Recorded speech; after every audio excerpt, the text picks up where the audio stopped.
اللہ تعالیٰ کا یہ قانون ہے کہ اگر کوئی قوم اللہ سے وعدہ کرے کہ اللہ ہمیں آزادی دے، ہم تیرے دین کا بول بالا کریں گے، اللہ اسے آزادی دیتا ہے اور آزماتا ہے۔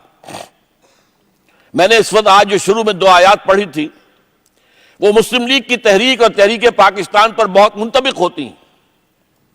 سورہ انفال کی آیت ہے وَاذْكُرُوا إِذْ أَنْتُمْ قَلِيلٌ، یاد کرو جب کہ تم اقلیت میں تھے، تھوڑے تھے، تعداد کم تھی، وہ جو خوف کا ایلیمنٹ تھا۔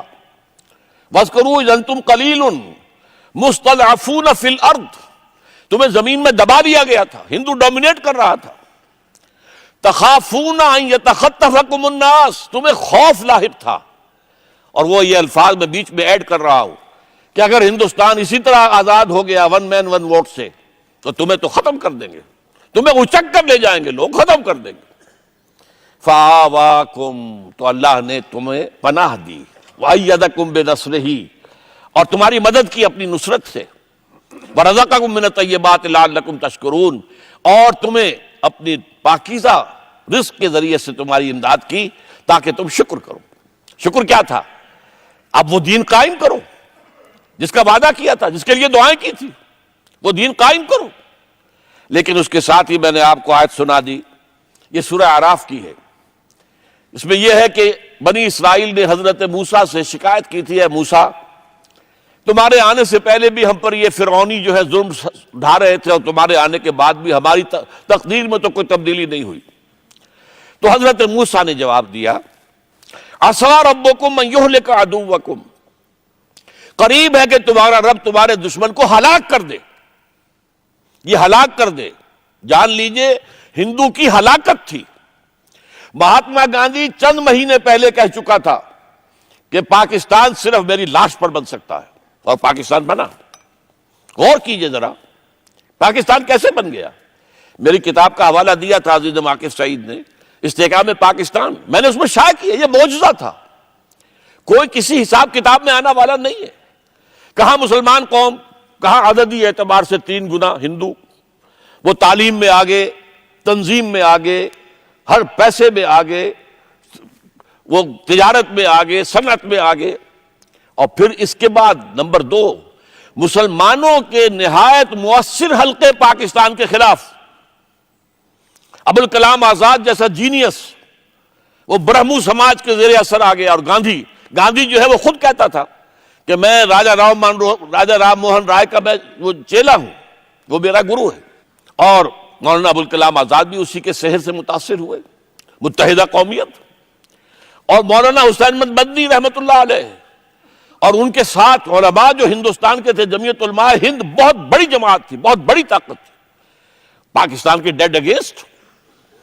وہ تو آپ نے سرود برسر ممبر کے ملت از وطن است چہ بے خبرز مقام محمد عربی است، عجم ہنوز نہ داند رموز دین ورنہ ز دیو بند حسین و نیچے بلجبی است، میں مصطفیٰ برساں خیش را کے دین ہما اوست، اگر بہو نہ رسیدی تمام بو لہبی است۔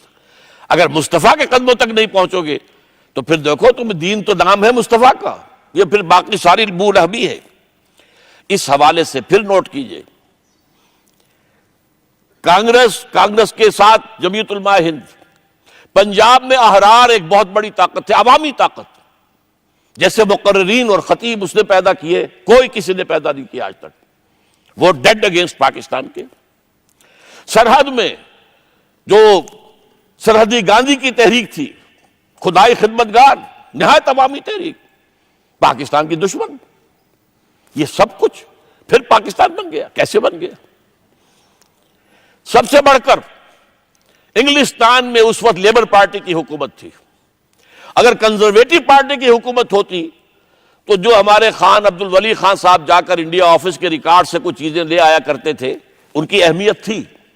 اس لیے کہ جب تک انگریز ہندوستان میں رہنا چاہتا تھا، اس نے واقعتاً ڈیوائیڈ اینڈ رول اس پالیسی کو اختیار کیا ہے، اور یہ اس کی حکمت عملی کا لازمی حصہ تھا۔ لیکن جب پاکستان بنا ہے، لیبر پارٹی کی حکومت، وہ اکھنڈ ہندوستان کی حامی تھی۔ چنانچہ آپ کو معلوم ہے کہ لارڈ ایٹلی وزیر اعظم، قائد اعظم سے شدید نفرت کرتا تھا۔ اب تو اس کی کتاب شائع ہو چکی ہے، اس میں موجود ہے۔ اور جو ہمارا وائس رائے تھا لارڈ ماؤنٹ بیٹن، وہ گاندھی کا چیلا تھا۔ پھر پاکستان کیسے بن گیا؟ یہ اللہ کی خاص حکمت ہے، یہ نوٹ کر لیجئے، یہ بہت اہم نکتہ ہے۔ اس میں آخری دلیل جو میں دے رہا ہوں، جس کا کوئی اور توڑ ہے ہی نہیں، سن 46 میں قائد اعظم نے کیبنٹ مشن پلان قبول کر لیا۔ وہ کیا تھا؟ ہندوستان ایک وحدت کی حیثیت سے آزاد ہوگا، مرکزی حکومت ایک ہوگی، لیکن 3 زون ہوں گے۔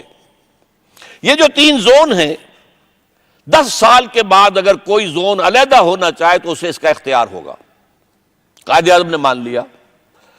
پورے ہندو پریس میں مذاق اڑا، ہنسی اڑائی گئی، بس ختم پاکستان کا مطالبہ۔ یہ سارا جو بھی شورا شوری تھی وہ ختم ہو گئی۔ بہت ہی وہ نازک وقت تھا مسلم لیگ کے لیے اور قائد اعظم کے لیے۔ لیکن اس اصل سبب کیا تھا؟ قائد اعظم جانتے تھے کہ انگریز اب یہاں سے جائے گا ہر قیمت پر۔ سیکنڈ ورلڈ وار کے بعد انگریزی حکومت اتنی کمزور ہو چکی تھی کہ وہ اپنے بہت آؤٹ لائنگ جو پوزیشنز تھے ان کو کنٹرول نہیں کر سکتی تھی۔ They had decided to leave India۔ انہوں نے تو اپنا پروگرام 1948 کا رکھا تھا، 48 میں ہم ہندوستان چھوڑ دیں گے۔ سن 46 میں جب یہ مشن پلان آیا ہے، کیبنٹ مشن پلان، تو قائد اعظم کو محسوس ہوا کہ اگر ہم نے اس وقت اس بات کو نہ مانا تو عین ممکن ہے کہ ہم انگریزی حکومت یونیلیٹرل ٹرانسفر آف پاور کر کے دفع ہو جائے، رخصت ہو جائے، اور پھر ظاہر بات ہے ایک دفعہ مرکزی حکومت اگر ہندوؤں کے ہاتھ میں آ گئی تو پھر ظاہر بات ہے کہ کوئی امکان نہیں رہے گا کسی بھی طرح کا۔ لہذا اس وقت اس کو قبول کر لو، اس میں موجود ہے۔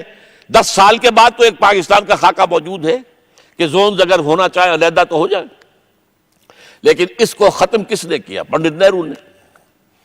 یہ جو حدیث کے اندر الفاظ آتے ہیں کہ تمام انسانوں کے دل اللہ تعالیٰ کی 2 انگلیوں کے مابین ہے، جدھر چاہتا ہے پھیر دیتا ہے۔ پنڈت نہرو اس وقت پریزیڈنٹ تھے کانگریس کے۔ انہوں نے کہا ٹھیک ہے ایک دفعہ بن لینے دو، پھر کون کسی کو علیحدہ ہونے دیتا ہے۔ بات سچی کہی تھی اس نے، نکل جاتی ہے جس کے منہ سے سچی بات مستی میں، فقیہ مصلحت بھی سے وہ رندے بادہ خارج۔ بات تو صحیح کہی تھی، لیکن قائد اعظم نے فوراً اسی کے اوپر موقف قائم کر لیا۔ چنانچہ انڈیا ونز فریڈم جو مولانا ابوالکلام آزاد کی کتاب ہے، اس میں انہوں نے اپنے پورے پولیٹیکل کیریئر کی ایک ہی غلطی تسلیم کی ہے کہ میں نے اس وقت کانگریس کی صدارت سے استعفیٰ دیا، اور یہ جو کیبنٹ مشن پلان تھا یہ ابوالکلام آزاد کے ذہن کی پیداوار تھا۔ لیکن اس کے بعد ظاہر بات ہے کہ اب کوئی الزام قائد اعظم کو نہیں دیا جا سکتا تھا کہ نیتیں یہ ہے، تو پھر ہم اس کو تسلیم نہیں کرتے۔ اس کے نتیجے میں پاکستان بنا ہے۔ یعنی ایک انداز میں آپ کہہ سکتے ہیں اگر نہرو خاموش رہ جاتا تو پاکستان کبھی وجود میں نہ آتا۔ بات تو سچی وہی تھی کہ ایک دفعہ مرکزی حکومت بن لینے دو، پھر کون کسی کو علیحدہ ہونے دیتا ہے۔ اب یہ 60 برس ہونے کو آئے، وہ کشمیر کا 1 انچ انہوں نے ہمیں نہیں دیا، تو پورا ایک زون دے دیتے۔ ناممکنات، ناممکن۔ لہذا بات تو سچی اسی کی تھی، اگر وہ خاموش رہتا تو پاکستان کبھی نہ بنتا۔ اب یہ معاملہ وہی ہے کہ لوگوں کے دل جو ہیں اللہ تعالیٰ کی انگلیوں کے مابین ہے، وہ بولا اور پاکستان بنا۔ تو یہ خالص ڈیوائن انٹرونشن تھی، اور اس کا قانون وہی اللہ کا کہ جب کوئی کہے کہ اللہ ہم تیری بندگی کے لیے آزادی چاہتے ہیں تو اللہ تعالیٰ ان کو آزادی دیتا ہے، وعدہ پورا کرتا ہے کہ اب دیکھیں گے تم کیا کرتے ہو۔ سورہ توبہ کی آیات ہے 75، 76، 77، جا کے پڑھیے گا۔ میں اس وقت جو سنا رہا ہوں غور سے سنیے۔ مدینے میں جو منافق تھے ان کی ایک خاص قسم کا ذکر ہو رہا ہے۔ وَمِنْهُمْ مَنْ عَاهَدَ اللَّهُ، ان میں سے کچھ لوگ ایسے بھی ہیں جنہوں نے اللہ سے عہد کیا تھا، لَئِنْ آتَانَا مِنْ فَضْلِهِ، اگر اللہ ہمیں اپنے فضل سے نواز دے گا، غنی کر دے گا، لَنَصَّدَّقَنَّ وَلَنَكُونَنَّ مِنَ الصَّالِحِينَ، خوب صدقہ خیرات کریں گے، نیکی کے کاموں میں صرف کریں گے، نیک بن جائیں گے۔ اگلی آیت، فَلَمَّا آتَاهُم مِّن فَضْلِهِ، جب اللہ نے انہیں اپنے فضل سے نواز دیا، بَخِلُوا بِهِ، اب بخل سے کام لیا، وَتَوَلَّوْا، پیٹھ موڑ لی، وَهُمْ مُعْرِضُونَ، اعراض کیا۔ یہ وعدہ خلافی کی اب سزا کیا ہے؟ اگلی آیت میں فَعَاقَبَهُمْ نِفَاقًا فِي قُلُوبِهِمْ، تو اللہ نے سزا کے طور پر ان کے دلوں میں نفاق پیدا کر دیا۔ یہ سزا ہے آج جو امت مسلمہ پاکستانی کو اللہ تعالیٰ کی طرف سے دی جا چکی ہے، نفاق۔ نفاق وہ شے جس کے بارے میں کہا گیا ہے ان المنافقین فی الدرک الاسفل من النار، منافق تو جہنم کے سب سے نچلے طبقے میں ہوں گے۔ اب یہ تین قسم کے نفاقوں کا میں تذکرہ کروں گا۔ پہلا نفاق، نفاق باہمی، ہم ایک قوم ہوتے تھے، اب قومیتوں میں تحلیل ہو چکے ہیں۔ وہ ایک قوم کہاں ہے؟ ڈھونڈ اب ان کو چراغ رخ زیبا لے کر، اب تو عصبیتیں ہیں، صوبائی عصبیتیں ہیں، ایتھنک ہیں، علاقائی ہیں، لسانی ہیں، پھر مذہبی اختلافات ہیں اور ان کی تلخی ہے۔ کہاں ہے وہ قوم؟ نفاق باہمی، سب سے پہلا نفاق باہمی 1971 میں 2 لخت ہوا پاکستان۔ تاریخ کی عظیم ترین ہزیمتوں میں سے ایک وہ تھی۔ اندرا گاندھی نے کہا we have ایونجڈ our 1000 years defeat، ہم نے اپنی 1000 سالہ شکست کا بدلہ چکا دیا ہے اور ہم نے 2 قومی نظریے کو بے آف بنگال کے اندر غرق کر دیا ہے۔ 93,000 مسلمان ہندوؤں کا قیدی، پرزنرز آف وار، 93,000۔ ہمارا کتنا اسلحہ ان کے ہاتھ لگا تھا، ہمارے جو پھر بہرحال تھا وہ پاتال کو آ چکا تھا، وہ تو میں تفصیل میں نہیں جا سکتا، وقت زیادہ ہو گیا ہے۔ وہ تو پاکستان اسی وقت ختم ہو سکتا تھا، اس لیے کہ مغرب پاکستان پر بھی سارے ہمارے ڈیفنسز ٹوٹ چکے تھے۔ سیالکوٹ سیکٹر ٹوٹ چکا تھا، راجستھان سیکٹر ٹوٹ چکا تھا، صرف ایک ٹکا خان ٹاسک فورس لے کر بیٹھا ہوا تھا اور وہ تھا سلیمان کی ہیڈ ورکس میں، بس۔ ایئر فورس ہماری پیرالائز ہو چکی تھی۔ وہ تو اللہ نے ابھی ہمیں مہلت دینی تھی، چھوٹا عذاب دکھایا تھا، وَلَنُذِيقَنَّهُم مِّنَ الْعَذَابِ الْأَدْنَىٰ دُونَ الْعَذَابِ الْأَكْبَرِ لَعَلَّهُمْ يَرْجِعُونَ، ہم انہیں بڑے عذاب سے پہلے چھوٹے عذاب کا مزہ چکھائیں گے تاکہ شاید کہ جاگ جائیں، ہوش میں آ جائیں، لوٹ آئیں۔ لَعَلَّهُمْ يَرْجِعُونَ، سورہ سجدہ کی آیت بہت اہم ہے۔ وَلَنُذِيقَنَّهُم مِّنَ الْعَذَابِ الْأَدْنَىٰ دُونَ الْعَذَابِ الْأَكْبَرِ، یہ عذاب بہت بڑا تھا لیکن اس اعتبار سے ادنا تھا کہ بہرحال مشرقی پاکستان نہیں صحیح، ایک آزاد مسلمان ملک تو اب بھی موجود ہے، بنگلہ دیش کے نام سے صحیح، اس کی ماہیت بدل گئی، ٹھیک ہے، لیکن مسلمان حکومت تو ہے وہاں پر، مسلمانوں کا ملک تو ہے۔ اور یہ کہ ویسٹ پاکستان کو انٹیکٹ رکھا ہے۔ اندرا گاندھی آخری وقت تک، برتے وقت تک کہتی رہی کہ یہ جو پرو پاکستان ٹلٹ تھا نکسن ایڈمنسٹریشن کا، اس کی وجہ سے یہ پاکستان بچ گیا، ورنہ اسی وقت ختم تھا۔ نکسن کا فون گیا ہے ہاٹ لائن پر، کوسیجن کا آیا ہے اندرا گاندھی کو، اور اس نے یونیلیٹرل سیز فائر کیا ہے۔ بہرحال پاکستان ٹوٹا۔ اب پاکستان کی بلکنائزیشن کی خبریں ہیں۔ 1992 میں ایک کتاب شائع ہوئی انگلینڈ میں، اور وہ Twin Era of Pakistan, Vintage Press Incorporated, Manhattan, New York سے چھپی۔ لکھنے والا ایک مسلمان، ابو المعالی سید، جو پیدا ہوا بہار میں، پاکستان بننے کے بعد چلا گیا والدین کے ساتھ مشرقی پاکستان، وہاں سے آیا مغربی پاکستان، ایم اے کراچی سے کیا، پھر آگے جا کے مغربی یونیورسٹیوں سے کئی پی ایچ ڈیز کی۔ اس نے کتاب لکھی اور لکھا 2006 دسمبر میں پاکستان 7 ٹکڑوں میں تقسیم ہو چکا ہوگا، نقشہ دے دیا 2006 میں۔ بہرحال اللہ کا شکر ہے کہ 2006 تو گزر چکا، لیکن یہ کہ بہرحال دنیا کیا سوچ رہی ہے، سن تو صحیح جہاں میں ہے تیرا فسانہ کیا، دنیا کیا کیا سوچ رہی ہے۔ رینڈ کارپوریشن کی کہ جو ہے وہ پیشن گوئی، وہ عزیز واقف آپ کو سنا چکے ہیں۔ 2020 میں پاکستان کے نام سے دنیا کے نقشے پر کوئی ملک نہیں ہو۔ یہ کیا ہو رہا ہے، کیوں ہو رہا ہے؟ اب ظاہر بات ہے کہ خاص طور پر بلوچستان تو بالکل سیسیشن کے اور علیحدگی کے دہانے پر کھڑا ہے۔ کل کا دھماکہ نوٹ کیجئے جو ہوا ہے عدالت کے اندر، جج سمیت 16 آدمی ہلاک ہو گئے آن دی اسپاٹ، 50-60 زخمی ہو گئے۔ یہ کیا ہو رہا ہے؟ بہرحال یہ جان لیجئے کہ اب صورتحال جو ہے وہ نفاق باہمی جو ہے، اور یہ عصبیت سندھو دیش بھی بن جاتا 1983 کے اندر، ایم آر ڈی کی تحریک کے دوران جب ضیاء الحق صاحب کی حکومت تھی۔ وہ تو یہ کہ اس وقت اندرا گاندھی چوک گئی، اس نے مدد نہیں کی، ورنہ یہ ہے کہ سندھ میں اگر ریلوے لائن اور مین روڈ کاٹ دیتے، وہ تو ان کے پاس ایکسپلوسیوز تھے نہیں، وہ صرف آگ لگا رہے تھے، سلیپرز کو آگ لگا رہے تھے، بس ورنہ پاکستان ختم ہو جاتا۔ بہرحال ابھی اللہ تعالیٰ کی طرف سے جو مہلت ہے اس کی قدر کی جانی چاہیے، وہ میں بعد میں عرض کروں گا۔ اور یہ نہ سمجھیے کہ پنجاب میں صوبائی عصبیت نہیں ہے، پنجاب میں شدید ترین صوبائی عصبیت موجود ہے۔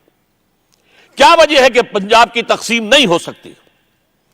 ہر سوچنے سمجھنے والے شخص نے پاکستان میں یہ کہا کہ یہ جو ہمارا معاملہ ہے کہ 4 فیڈریٹنگ یونٹس میں ایک اتنا بڑا ہے کہ بقیہ تینوں کی جو آبادی ہے اس سے بھی زیادہ ہے، یہ چھوٹے جو ہے اس میں تقسیم کا جو ہے صوبے تقسیم کیے جائے، پنجاب کو تقسیم کیا جائے تاکہ ایک ہموار قسم کا اور جو ہے وہ فیڈرل نظام بن سکے۔ سننے کو کوئی تیار نہیں۔ حالانکہ دیکھیے مشرقی پنجاب چھوٹا تھا مغربی پنجاب سے، جو میں چھوڑ کر آیا تھا پنجاب، مشرقی پنجاب، اس میں 14 ضلع آئے تھے اور مغربی پنجاب میں 17 ضلع آئے تھے۔ وہ 3 حصوں میں تقسیم ہو چکا ہے۔ پنجاب اس کی اپنی اپنی زبانیں ہیں، اپنا کلچر ہے، سارے مسائل انہوں نے حل کیے ہیں، لیکن یہ ہے کہ ہم جو ہے اس کا نام سننے کو تیار نہیں، اس لیے کہ وہ عصبیت ہے۔ تو عصبیتیں، سندھی عصبیت ہے، بلوچی عصبیت ہے، پختون عصبیت ہے، سرائکی عصبیت ہے۔ یہ دوسری بات ہے کہ سرائکی جو ہے اتنا قدیم مطالبہ ان کا ہے کہ علیحدہ صوبہ کر دیا جائے، پنجاب تیار نہیں ہوتا۔ تو یہ تو پہلا نفاق باہمی ہے۔ دوسرا نفاق، اخلاق کا دیوالہ نکل گیا۔ حدیث نبوی میں ہے منافق کی نشانیاں 3 ہیں، جب بولے جھوٹ بولے، جب وعدہ کرے خلاف ورزی کرے، امین بنایا جائے خیانت کرے۔ دوسری حدیث میں ایک چوتھی بھی ہے کہ اگر جھگڑا ہو جائے تو آپے سے باہر ہو جائے فوراً۔ یہ 4 جو ہیں، یہ 4 گز لے لیجئے، اپنے معاشرے کا جائزہ لے لیجئے۔ جو جتنا بڑا ہے اتنا ہی جھوٹا ہے، جو جتنا بڑا ہے اتنا ہی وعدہ خلاف ہے۔ اور جو غبن ہمارے ہاں ہوئے، جو بلینز میں ہوئے، جو اس ملک کو لوٹا گیا ہے، ڈاکو بن کر، ہمارے اعلیٰ افسروں نے ڈاکو بن کر اس ملک کو لوٹا ہے۔ یہ سارا معاملہ کیا ہے؟ نفاق باہمی۔ اور حال کیا ہو گیا ہے؟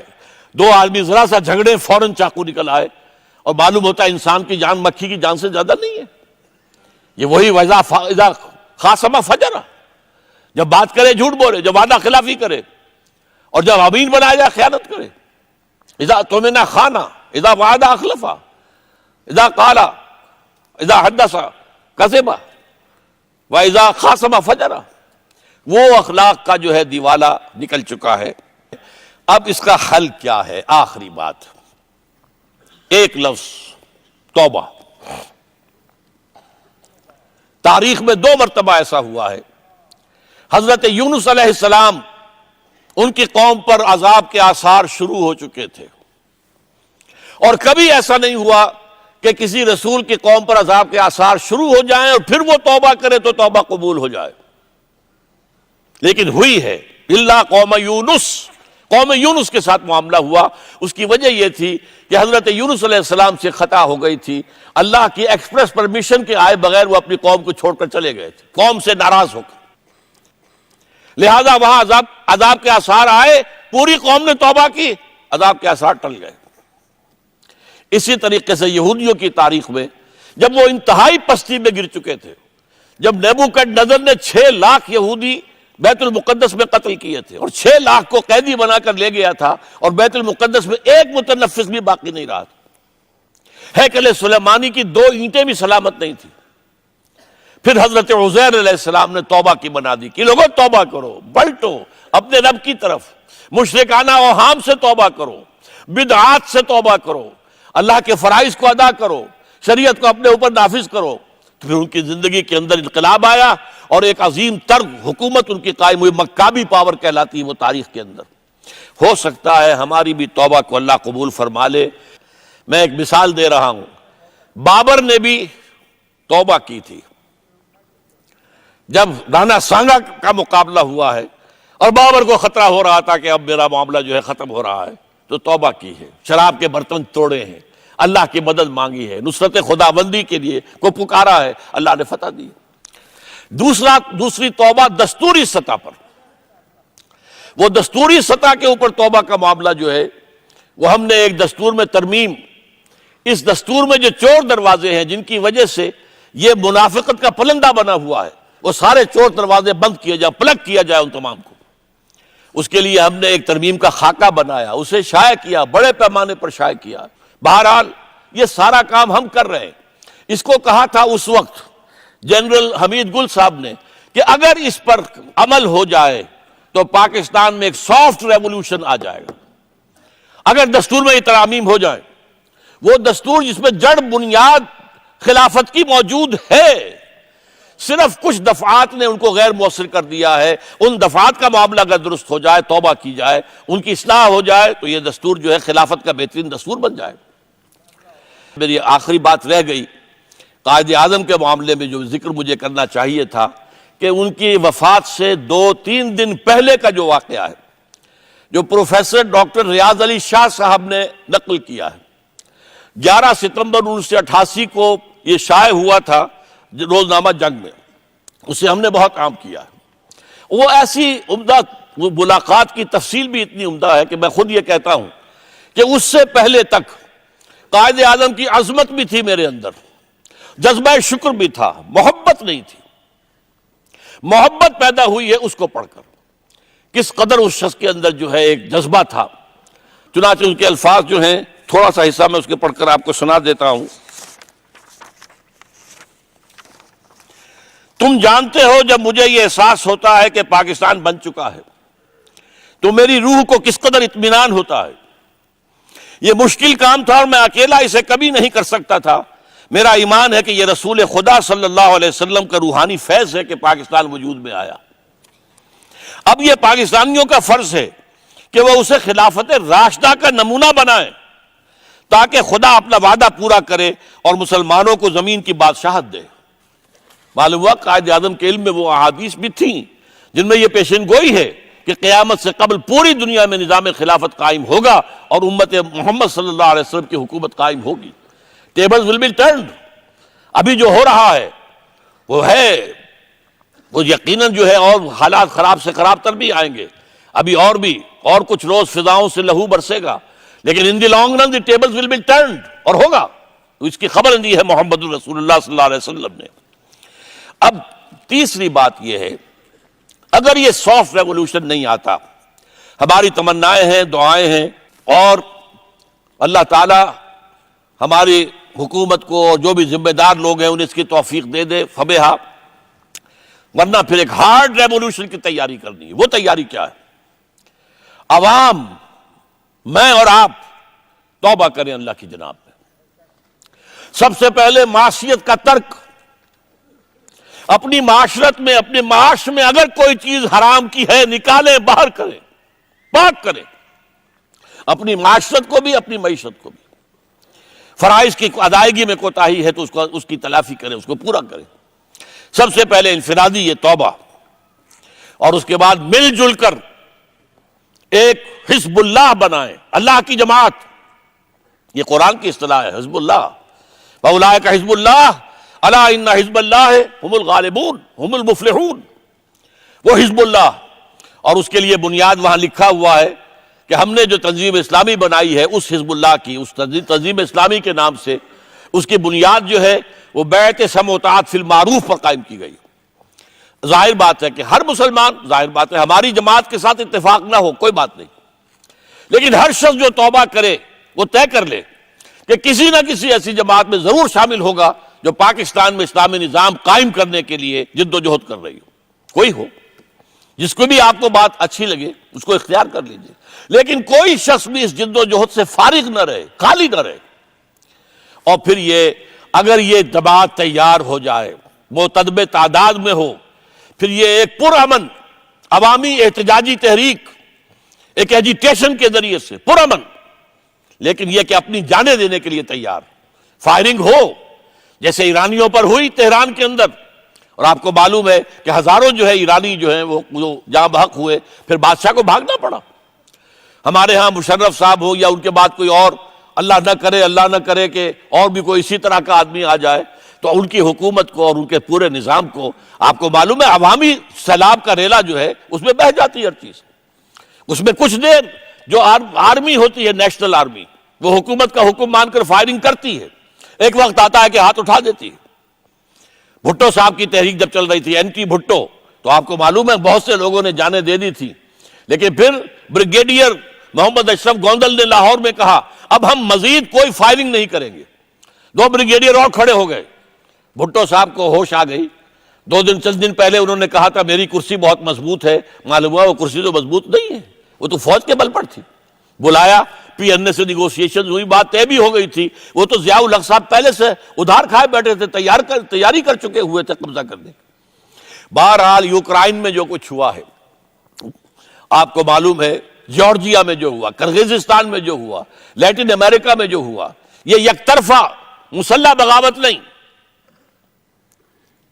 پرامن منظم ایک مضبوط جماعت کی زیر قیادت مطالبہ، یہ چیزیں ختم کرو، اور اس کے نتیجے میں ایک عوامی تحریک کے ذریعے سے تبدیلی لانا، یہ گویا کہ وہ ہارڈ ریولوشن کا ہوگا، اور اس کے لیے تنظیم اسلامی بھی ہے، اس کے لیے تحریک خلافت بھی ہے۔ میں آپ کو دعوت دیتا ہوں، آپ اس کا مطالعہ کریں، دیکھیں، سوچیں، کمپیریٹو اسٹڈی کریں، اور جماعتوں کو بھی دیکھیں، جس جماعت پر دل ٹھک جائے کہ یہ اسلام کے لیے صحیح کام کر رہی ہے اس میں شامل ہو جائیں، خالی نہ رہیں، کوئی شخص خالی نہ رہے اس جد و جہد سے، وہ اس میں شامل ہو جائے۔ تو ہمارا مطالعہ جو ہے، ہماری کیا ہے، تحریک خلافت ہے۔ بعض لوگ جو ہیں اس میں ذرا پیچیدگی کے اندر الجھ جاتے ہیں کہ یہ تحریک خلافت ہے، یہ تنظیم اسلامی ہے، تو مثال کیا ہے، تحریک پاکستان تھی، لیکن جو جماعت اس کی علمبردار تھی اس کا نام مسلم لیگ تھا۔ ہماری تحریک خلافت کی تحریک ہے، جس کی خوشخبری دی ہوئی ہے حضور نے صلی اللہ علیہ وسلم، کہ قیامت سے پہلے پوری دنیا میں نظام خلافت علی منہاج النبوت قائم ہوگا، ہو کر رہے گا، اس میں کوئی شک اور شبہ مجھے نہیں ہے، اور نہ ہونا چاہیے کسی کو بھی جس کا بھی ایمان ہے محمد الرسول اللہ صلی اللہ علیہ وسلم پر، صحیح اور پختہ حدیث کے اندر موجود ہے۔ لہذا اس کے لیے جد و جہد، ظاہر بات ہے کسی ایک ملک سے شروع ہوگا، یہ ایک علیحدہ موضوع تھا، اس کے لیے میں نے آج جو ہے ادھر میں نہیں جا سکا ہوں، اس کے لیے مشیت خداوندی بہت عرصے سے اس خطے کے لیے کچھ طے کر چکی تھی۔ آپ کو معلوم ہے تحریک خلافت چلی تو یہاں ہندوستان میں اور کہیں بھی نہیں چلی، آزادی کی تحریکیں چلی تو دوسرے ملکوں میں اپنے لوکل نیشنلزم کی بنیاد پر چلی، یہاں اسلام کے نام پر چلی۔ پاکستان معجزے کے طور پر قائم ہوا، پھر 27ویں شب رمضان مبارک میں نازل ہوا۔ یہ وہ آیات ہیں، یہ وہ کرامات ہیں جو پاکستان کے ساتھ وابستہ ہیں۔ اس سے پہلے یہ کہ مجددین کا سلسلہ جو 1000 برس تک عالم عرب میں رہا تھا وہ ہندوستان میں منتقل ہوا۔ بہرحال اب یہ کہ اس کے بعد بھی اگر خدا نہ خواستہ پاکستان فیل ہو جاتا تو ان تتولوا یستبدل قوما غیرکم، اگر تم پیٹھ دکھا دو گے اس مشن سے جو ہم نے تمہارے حوالے کیا اور جس کے لیے ہم نے تمہیں ملک دیا، معجزے کے طور پر دیا، تو پھر ہم تمہیں ہٹائیں گے، یہی مشن کسی اور کے حوالے کر دیں گے۔ اللہ تعالیٰ اس وقت سے ہمیں بچائے اور ہمیں توفیق دے، ہم اسلام کے سپاہی بنیں اور اسلام کو نافذ کرنے کے لیے اپنا تن من دل لگانے کے لیے تیار ہو جائے، ورنہ ہمارا حشر وہ ہوگا جو سورہ اعراف میں ایک شخص کا ذکر کیا گیا ہے، وَاتْلُ عَلَيْهِمْ نَبَأَ الَّذِي آتَيْنَاهُ آيَاتِنَا۔ ایک بلعام بن بابورہ ہوتا تھا، بہت بڑا درویش، بڑا صاحب کرامت بزرگ، ہم نے اسے اپنی آیات عطا کی تھی، آیاتنا، فانسلخ منہا، اس میں سے نکل بھاگا، فأتبعہ الشیطان، تو شیطان اس کے پیچھے لگ گیا، فکان من الغاوین، پھر وہ انتہائی گمراہ ہو کر رہا۔ یہی ہمارا حال ہے، ہمیں آیات عطا کی گئی تھی، ہمیں 27ویں شب میں یہ پاکستان نازل کیا گیا ہمارے لیے معجزے کے طور پر آیا، یہ ساری چیزیں آیات ہیں، لیکن اگر ہم ان سب کو پیچھے ڈال کر اور صرف دنیا میں اور دنیا کے جو بھی اور رنگ ہیں اس وقت انہی کے پیچھے لگے رہے تو پھر وَلَوْ شِئْنَا لَرَفَعْنَاهُ بِهَا، اگر ہم چاہتے تو اسے اور بلندی اور رفعت روحانی اخلاقی عطا کرتے، وَلَكِنَّهُ أَخْلَدَ إِلَى الْأَرْضِ، لیکن وہ تو زمین ہی کی طرف دھنستا چلا گیا۔ اس کے بعد آگے تھوڑے فرمایا ہے ذَلِكَ مَثَلُ الْقَوْمِ الَّذِينَ كَذَّبُوا بِآيَاتِ اللَّهِ، یہی مثال اس قوم کی بھی ہے جو اللہ کی آیات کو جھٹلا دیں۔ فَقْصُصِ الْقَصَصَ لَعَلَّهُمْ يَتَفَكَّرُونَ، تو اے نبی ان کو یہ واقعہ سنا دیجئے، شاید کہ یہ غور کریں، سوچیں، کہیں ایسا نہ ہو کہ ہم بلعام بن بارورہ بن کر رہ جائیں اور ہماری داستان صورت پھر یہ ہوگی کہ تمہاری داستان تک بھی نہ ہوگی داستانوں میں۔